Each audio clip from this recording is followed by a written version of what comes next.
I want to speak to you about a conversation that's been happening over and over again about the kind of membership that the ANC hopes to have. It's not a new conversation that the ANC goes back and forth about who it wants to see in terms of the quality of its cadres. As I speak to you now, and as you look at this conference and the people who are participating in the conference, what is your sense of what ANC members look like in 2022? If an outsider said describe the ANC member today, what would you say? I mean, firstly, as a school, our main role is to build members, leaders, and cadres who are able to interpret the world in order to change it for the better. And I think out of this policy conference, the number of delegates who have come here, they really show that they have the capability, analytical capability, to interpret what's going on in the world and what are policy measures that we need to adopt and implement as the African National Congress in order to serve South Africans much better. What are we missing as society watching this conference? Because we engage it from an outside point of view, even as members of the media in essence. And what you engage when you listen to people is that they're almost reading from the same script. When it comes to any issue that you raise, step aside, they're either depending on a faction, they have a view. About Pala, they have a view. And then you even ask about energy, about the economy, whatever the topic is, it almost feels like they're reading from the same script. What are we missing that you're seeing? Because I can't necessarily say I'm seeing what you are, but I recognize that I'm outside. I'm not engaging in these commissions, which are closed sessions where people are deliberating about the future and what the ANC has done. What are we missing? I think after the conference, I would not mind to come back to this show and have a conversation with you on what are the policy recommendations or resolutions that this conference would have adopted. All I can say at this stage is that I think I come from the Economic Transformation Commission now. There are a number of debates about how do we grow the economy, how do we transform the economy in order to deal with these 11 million people who are unemployed, in order to deal with the inequalities that we see. There are a number of debates that are going on how we solve the energy crisis that we have today in South Africa. So there's a whole range of issues that are being debated and discussed on where we're failing as the African National Congress and how should we tackle our weaknesses from the point of view of policy, but also from the point of view of implementation. So those resolutions will tell us that we are wrong about the quality and caliber of the cadres who are participating in this conference. Look, the ANC is a mass movement, right? So the understanding, consciousness is uneven. So you'll have a very advanced member leader and a member who's just joined yesterday, and their understanding will not be the same.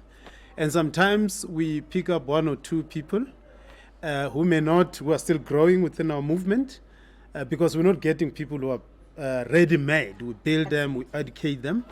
And you get one or two people who have a lower understanding of the African National Congress. And sometimes we magnify those as the totality of what the ANC is. The OR Tambo school has been around for around 2 years. Are you able to see where it's made some difference in the membership, where those who've gone through the school? I know it's been tough with COVID. Have you been able to start seeing is it bearing some fruit? I think it is. For instance, our online courses that we offer through the electronic platform, we have had about 60,000 people enrolling for the 4 modules, and those modules range from how government works, how the economy works, how the ANC works, what we stand for. So I think about 60,000 people enrolled for those courses. Yes, you can say it is because that was a requirement for people to be counselors. Therefore, the uptake was up as a consequence of that. But for us, we're encouraged by the fact that a number of people are enrolling for those courses. Just last week, in fact 2 weeks ago, we had 90,000 young people that we drew from the entire country, whom we took through some courses, and very soon we'll be calling them again to take them through some of the courses that we offer on gender, the position of Africa in the global economy, what do we mean by the developmental state, and how should we build that developmental state. So we are doing our best to build better members, better leaders, so that they can serve the South African better, they can serve the continent better. The expectations that councillors had to meet people had to meet in order to qualify to be candidates as councillor candidates, will we see that rolling out into 2024 for those seeking to be in legislatures? Will there be then, look, this is also our determination, this is what we believe we need to do?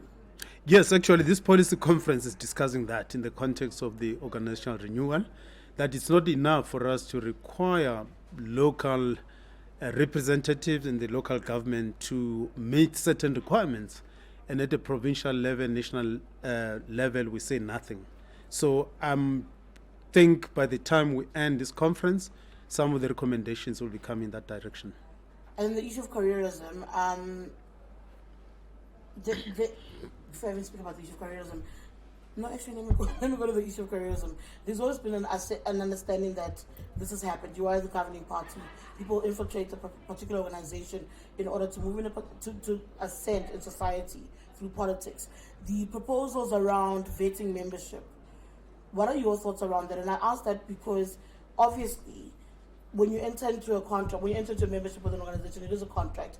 And there is a view that the ANC is reneging. When you say, you might be thinking that people must actually start anew, apply anew, be vetted, and then be brought back into the party. Just a general consideration on how that will work and how it will benefit and reshape the party. So I think, remember, we've signed, we've had a contract with South Africans during the national elections in which we said we will renew ourselves, we will try to be better people, to be a better ANC, and part of that, out of this policy conference, there is a proposal that we need to vet everyone so that we are certain that we don't have criminals in our database, because some of the behavior and conduct of members of the ANC in certain parts of the country is quite worrying. So the ANC, in order for it to have credible members, we said it's important for us to basically restart the process of reapplying. So you've got to reapply. How feasible would that be, though, David? And I asked that on the back of the resistance we've seen over something like Step Aside. Yeah. Part of what's made it difficult to accept that ANC members understand what's actually at stake and what they must deal with is the fact that the palace politics around things like Step Aside, because of the resistance, because of the interest of particular leaders. So one has to ask, is it actually feasible to try and have that kind of vision play out in the party when you've seen the kind of resistance that's happened against particular leaders being implicated by Step Aside, or even the way it's being used? Look, the issue on whether everyone will be expected to apply anew, it is a conversation that we're having currently, and I may not predetermine what will be the outcome of that conversation, and perhaps after the policy conference some decision would have been taken in that regard. But it is the desire of many people in the ANC that let's have people who are credible within the African National Congress to be members, to be leaders. So I think it should be feasible once the decision it is taken. It'll be very interesting to see. I suspect there'll be another proxy battle right there. And then just before I let you go, David, the issue of young people, the Youth League of the ANC is struggling to find its way back into being a structure. I know that the ANC views the Youth League as an area where, you know, your members are sharpened, they're seen as rough diamonds, will then be sharpened into leadership positions. However, there is a question about what other opposition parties are doing in terms of having programs specifically aimed at trying to mold and mold future leaders. Would there be a consideration like that for the school particularly? A youth program where you take young people with a specific idea in mind about their roles, be it in the economy, whatever it is, to try and mold them towards those areas? Like I said, 2 weeks ago, we had taken about 90 young people under one roof, take them through some of the courses that we offer.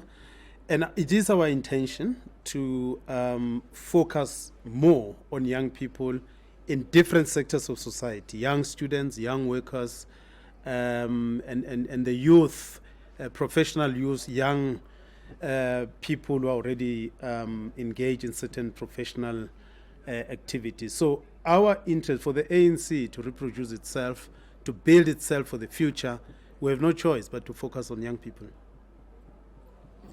Thank you. That's David Masondo, Dr. David Masondo, ANC NEC member, but he's also the head of the OR Tambo School of Leadership.